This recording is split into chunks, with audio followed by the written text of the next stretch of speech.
I think everyone who's in a job right now should be prepared for the possibility of a layoff. There are some indicators that say the economy is starting to rebound, but history has shown that a lot of layoffs are still going to happen as companies just run out of cash or find reasons to downsize. There'll be a lot of pressure to sign a release and take whatever the severance package is that you're being offered and walk away. That's almost always a mistake because almost by definition you get the minimum that they're willing to offer. The first thing people need to do before they start to negotiate is think about two things. One is, what do they need to keep their bills paid until they find another job? And the second thing is, what kind of help do they need to find another job? What kind of assistance do they need in their job search?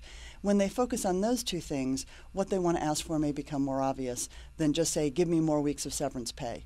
Severance pay is often the least negotiable piece of a severance package. There may be as many as 100 things you can negotiate.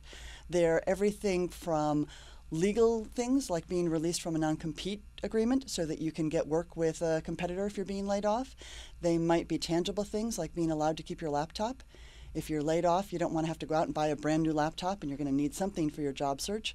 It can be an agreement on your benefits. It can be agreement on some part-time work you might do. You may be able to make a case that says, I really did bring that sale in. I'd like to be paid commission on it when it gets signed. There are lots of different ways that people can look at their bonuses, their annual bonus, and say, gee, I had 4 bonus objectives. I've already completed 2. Can we talk about prorating my annual bonus since I've actually accomplished the things I've done? Employers will often come to the table in ways that you'd be surprised. No employer wants to lay you off. If you've ever been on that side of the desk and you've had to tell someone that they're being laid off, it's just an awful situation. So there's an inclination from the person you're talking to try to ease that and make it a little better. They understand you haven't done anything wrong. It's the business is doing poorly and people have got to be laid off.